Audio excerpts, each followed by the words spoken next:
Hi.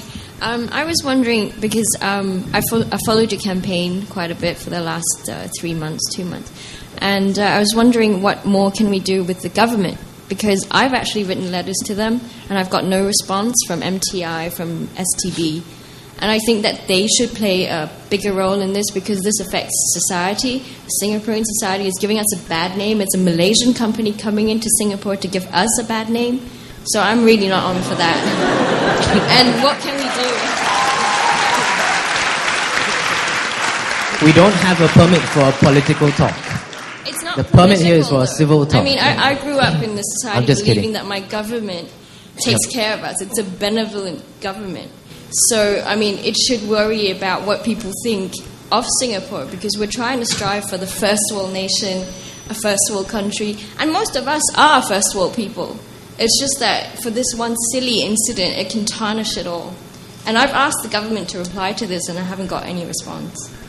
And there's perfect examples, like Monterey Aquarium. I love that place, because it teaches you about how not to harm, how to be sustainable. It's a beautiful aquarium, and it doesn't have dolphins or any, wonderful creatures. Which one is that? Monterey Aquarium. Oh, yeah, Monterey Aquarium. I'm always talking about that place because I love that place. It's proof that you can have an aquarium without a successful aquarium without having live dolphins. Yeah. There are many dolphins there, and they're hanging from the ceiling, made of plastic. They're not alive, but it's just as good, because the only thing real in a dolphinarium is the external anatomy of the dolphins that are performing for you. Nothing else about them. Habitat dictates behavior. That's a given in science. And in captivity, their behavior is so radically altered. The educational value is highly questionable. And I've come to believe that the only thing similar to a dolphin in the wild is their external anatomy. And Monterey Aquarium has various species of dolphins hanging from the ceiling. They're quite beautiful, and that's all you need. It's the most successful aquarium in America, and every time I've been there, there's a line going all the way around the street. So you don't need live dolphins in an aquarium to be successful, and Resorts World could do that on a bigger, better scale if they wanted to, and set an example. That was in my letter. I said that exactly to them. We could be better. We could learn from this. We could learn from Monterey. We could work with them. And just build something like that instead. But how you get to the decision makers that's the problem. You're always dealing with somebody at low level, and these guys are upstairs hiding under their desk when I come around. So I don't know. But let me just clarify that. I mean, there's been a lot of comments on our Facebook page on why are we not tackling the government on this issue? Why are we not channeling some of the petition signatures to them as well? But the reality is there is a contract between Resorts World and the government to have a dolphin attraction. In this case, the government cannot ask Resorts World to take that off. It has to be the other way around. It has to be Resorts World that apply to the Singapore government to be released of the contractual obligation. If you imagine there's another company that comes in and says, I'm going to do this business in Singapore, I've set up here, I've signed a contract with the government, and the government then turns around and says, sorry, I don't want to honor the contract, leave the country. That will harm a lot of the trade negotiations. And to be honest, Resorts World can sue the government if they all of a sudden now says no more dolphins. But having said all that, it's a very similar situation to the whale sharks.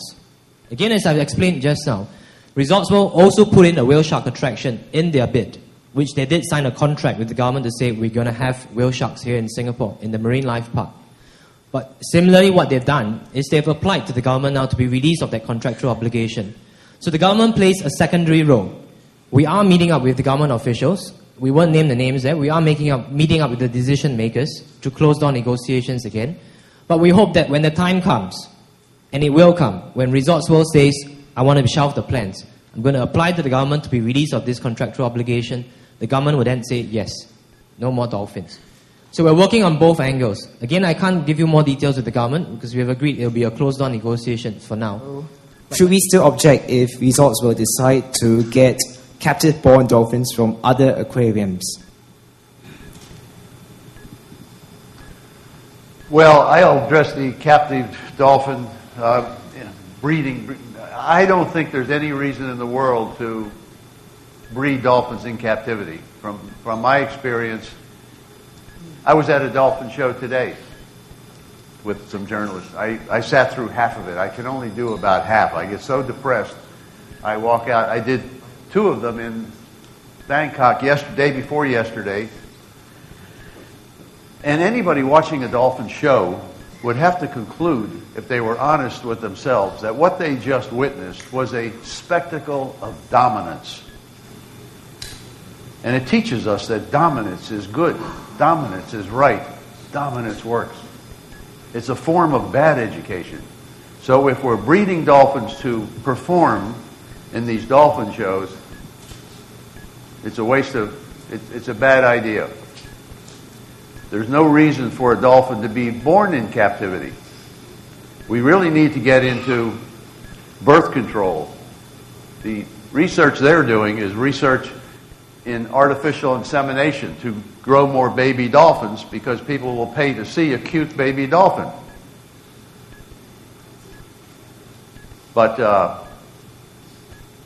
there is no reason to breed a dolphin in captivity. None whatsoever. The show is a spectacle of dominance. It's a form of bad education. And we need to stop all captures of dolphins. Those that can be released into the wild, and there's quite a few, release them back into the wild. Those that can't, and there's quite a few that can't be, that were born in captivity in bad situations, they could be transferred from their tank to a natural sea pen where they can experience the natural rhythms of the sea and the tide and the current, and retire and stop doing the stupid dolphin tricks and implement birth control. That's the solution to the dolphin captivity issue. Breeding them, if you look at the only science we have really is what we call the Marine Mammal Inventory Report, the MMMIR. And this is something that all the aquariums have, and every year they fill it out and they send it to the National Marine Fisheries Service in Washington. Tells you when the dolphin was captured or whether it was born in captivity, the date and the time, and where it was captured, and if it died, what it died from. And if you study that very carefully, it's the size of a New York telephone book. The dolphins that are born in captivity and those that are captured from the wild suffer from the same stress-related diseases, and they have the same mortality rate. So it doesn't matter if you breed them in captivity or capture them. It doesn't work. It's a failed experiment. Most of them are in concrete tanks. The one we saw today, the dolphin show, or that was yesterday, wasn't it? Yeah, we went to a show yesterday. So depressing. I would say the tank was less than half the size of this room. Just a bare tank. It had Indo-Pacific humpback dolphins in it. The pink ones. Everybody likes the cute ones. And everything they do in that tank is for their food reward. Unlike the other animals in the zoo, the dolphin's the only animal in the zoo that actually has to do tricks in order to be fed. These are dolphins with jobs. And it really serves no purpose. So breeding them in captivity is not the solution. Yeah, that is a very popular question about how long they live in captivity as opposed to the wild. And I usually don't go down that road because it's not really about the quantity of life. It's about the quality of life.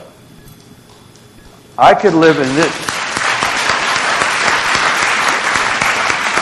I've got a really nice room across the street. And if they brought food in every day, I could survive in that room a very, very long time. Would I be living? No. I would be surviving.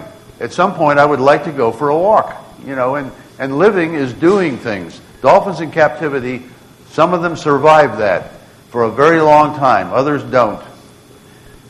So it's really about the quantity of life, the quality of life, not the quantity of life. I think the other part of the And question, you have to understand how difficult it is. If you went to the place yesterday with me, I don't know what it's called, some dolphin park here. Dolphin Lagoon. What is it? Dolphin Lagoon in Sentosa. So. And if you put a face mask on and stuck your head underwater and saw the habitat of a dolphin, you could understand better. And I used to do that, of course. I lived in those tanks. There's nothing there. It's a bare, concrete tank. The dolphin primary sense is sonar. Sound. They live in a world of sound. We are light-oriented. We're visually oriented. That's our primary sense. So when you put them into a concrete box, it's a form of sensory deprivation.